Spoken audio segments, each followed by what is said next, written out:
Welcome to Unit 2, Asian Religions and Cultures, and to Section 2, Kingdom of the Ganges.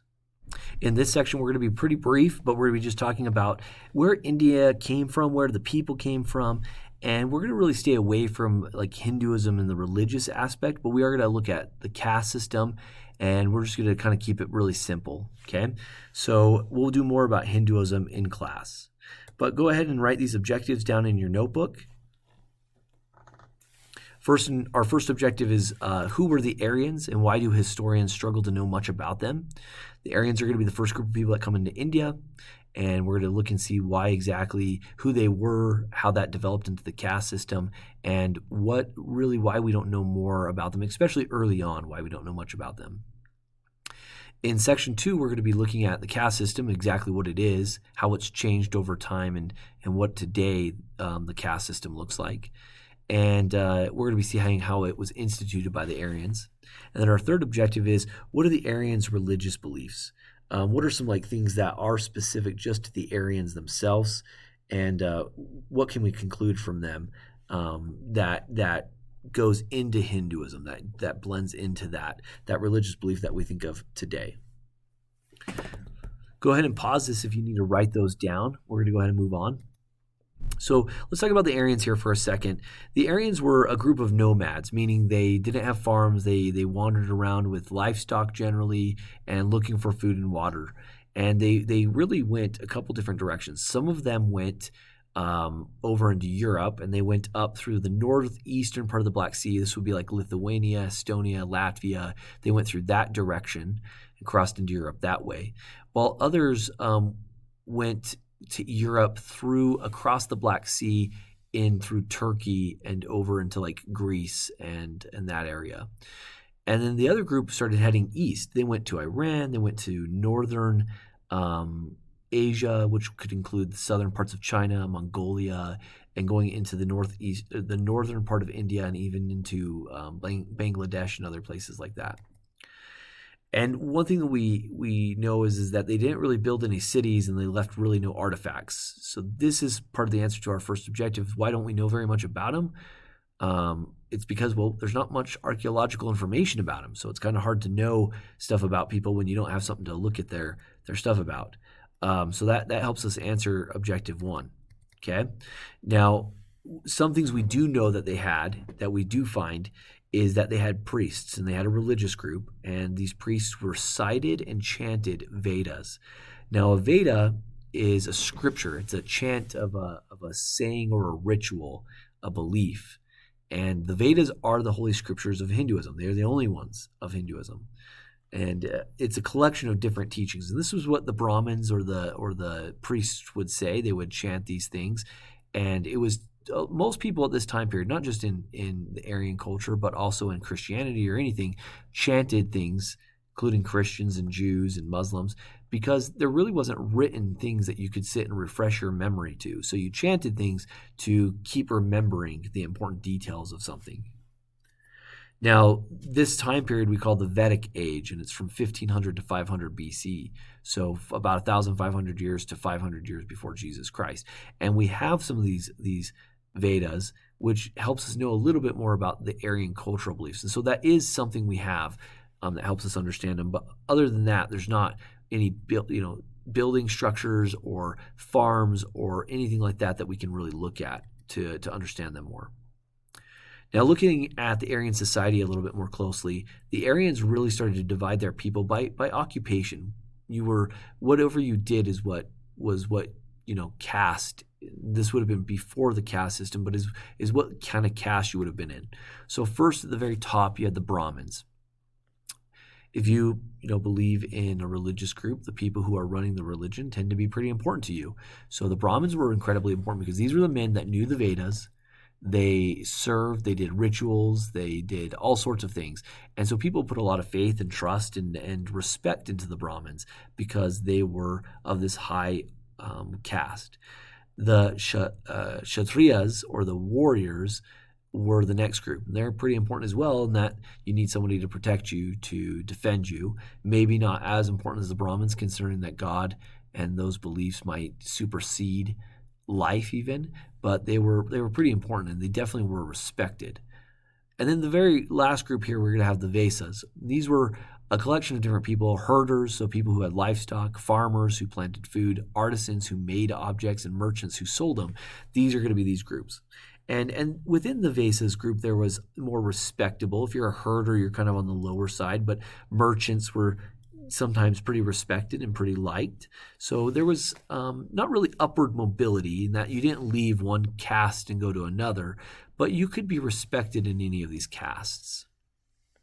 Now, eventually, the Aryans are going to go and they're going to conquer another group of people, a different ethnicity of people called the Dravidians. And when they conquer them, they're going to feel superior. They conquered them, therefore they must be better. This is going to be the fourth group, and they're going to call them the Sudras. Today, a lot of times we call them they call them the untouchables, right? It's the lowest level. And these people were treated terribly, oftentimes being made slaves, but forced labor, farm works, whatever it might be. It was going to be harsh living conditions and not, there was, again, no upward mobility. So it wasn't like you got to leave the Sudra class. And a lot of this is because of racial things. The Dravidians were lower class because they were not of Aryan race, right? And this is the kind of belief that you have in Aryan culture at this time. So we have four castes. We have the Brahmins, the Kshatriyas, we have the Vesas, and we have the Sudras. Now, that will change. That will get more complicated, and I'm going to give you guys a little bit more detail about that now. But for the most part, this is the four castes. Today, you could look, there are 7. Some people say there are 9. You can even get more complicated than that, but we're going to keep it pretty simple. This complex system of Brahmins, Kshatriyas, Vesas, and Sudras is going to be the caste system that we're talking about. Okay, you're born into this caste. We've talked about reincarnation. We've talked about Hinduism. And what that means, if you are a Sudra, is you've probably not lived a very good life, and so you're being put into this position. And if your karma and dharma match, then you can move up a different caste. And if it doesn't, then you'll stay there or you'll go lower to learn the lessons that you need to learn. And opposite, if you're a Brahmin, then that probably means that you are somebody that's done great things and that is really close to probably reaching enlightenment. So the Brahmins are at the top. They're the priests. We have the Kshatriyas, which are the warriors. We have the Vesas, the herders, farmers, moochers. And we have the Sudras. And the Sudras are going to be the very lowest, the untouchables, okay? They have little or no Aryan heritage. That's going to be a big reason. They're going to be doing farm work. They're servants. They're laborers. And they're primarily Sudras because they are Dravidians again. They are conquered by the Aryans, and so they are lower class than them. A lot of this kind of idea you can see echoed into our own cultures, right? Within early American history, we can see that this is what America did with Native Americans and with African Americans and Asians. We separated these groups of people, and we thought that some were more valuable than others. Even Europeans, if you were Irish or German, you weren't as great as if you were English. So we even see caste systems within our own system. Thankfully, we've gotten rid of those castes. And some people argue that today America still has some components of this caste system. You'll have to decide if you believe that's true or not. But that's kind of the idea, is that we are kind of the after effects of an old caste system. Well, India today has officially outlawed the caste system. They're not supposed to have the caste system. However, it's so embedded within their culture that the caste system still is very much alive within Indian culture and family. Now, the Aryans are going to have many different religious beliefs. First and foremost, and you should know this because you've understood Hinduism, which is what is the principal faith that comes from Aryanism, is that they're polytheistic. They believe in multiple gods, okay? And they're going to worship these gods and goddesses, and these gods and goddesses will embody natural sources, natural things. And just like the Greeks or the Romans, they'll be over different things as well. Now, the Aryans are going to change their beliefs over time. And really, I think one of the most significant changes that they'll have is that eventually they're going to believe in a single spiritual power called the Brahman. Now, the Brahman is not necessarily a god. The Brahman is a force. We've talked about in that the chant, the Om, that sound that permeates, that signifies the creation of all things. That is Brahman. That is what you're trying to reach for. You're trying to break into moksha, which then makes you part of Brahman. Okay, and it resides in everything. Everyone has a portion of Brahman in it. However, our souls and our bodies have made it so we have our own identities, and the big goal is to get rid of our own identities and become part of Brahman again, to rejoin that force again.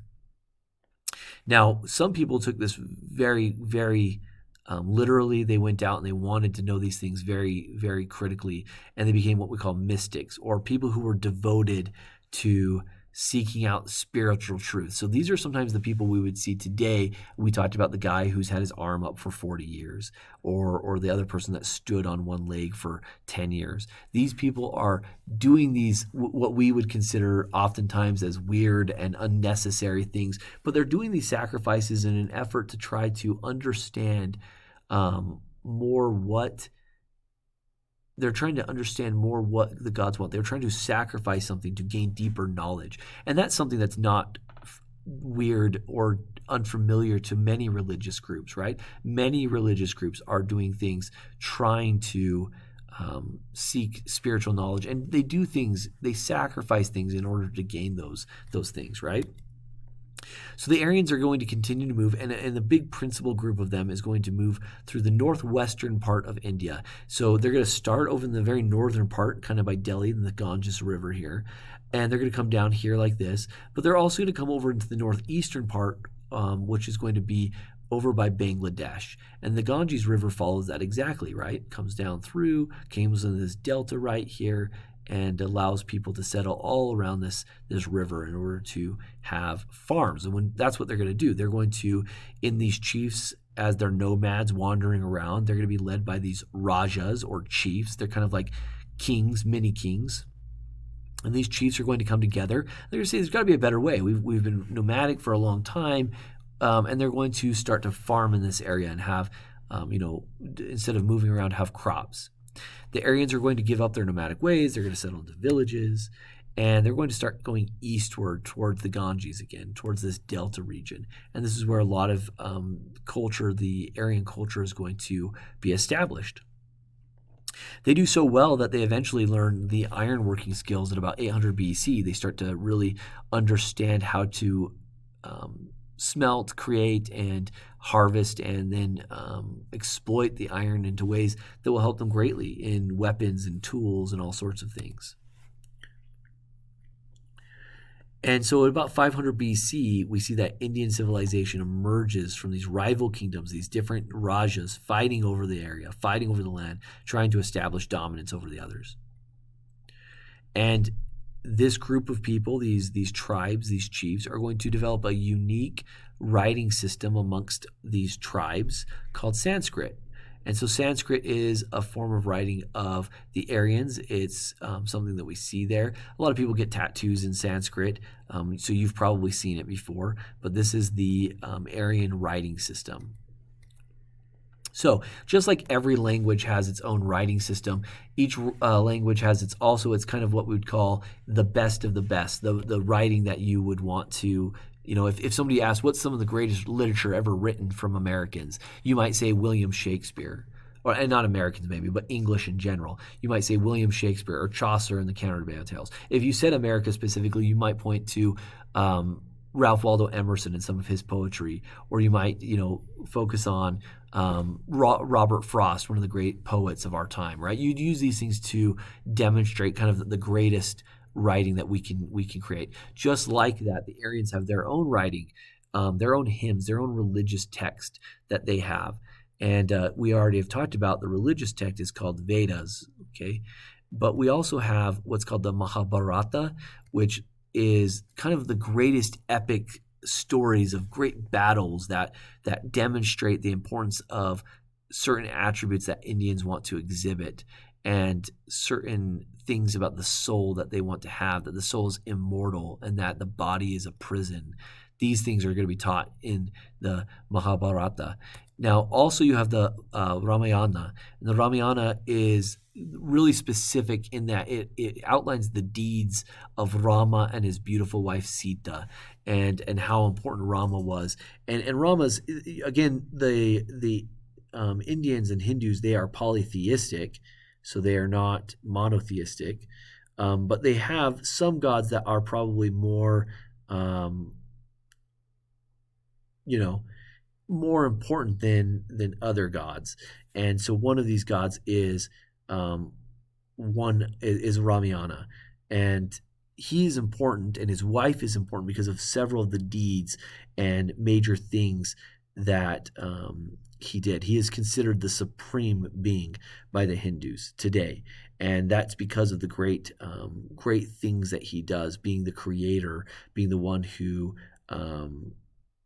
destroys evil being Ravana, and being the person that creates good and creates the world and human beings. So he's kind of the most respected one of the polytheistic gods there.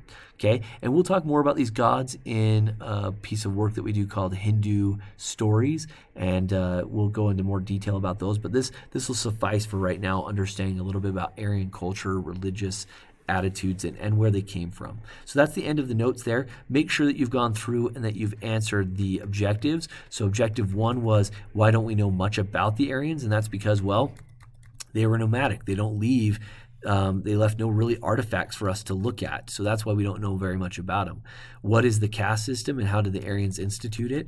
Well, the caste system was how they divided the people. The Aryans did that based on occupation. We had the Brahmins, the Kshatriyas, we had the Vaisas, and eventually we had the Sudras, the untouchables, right?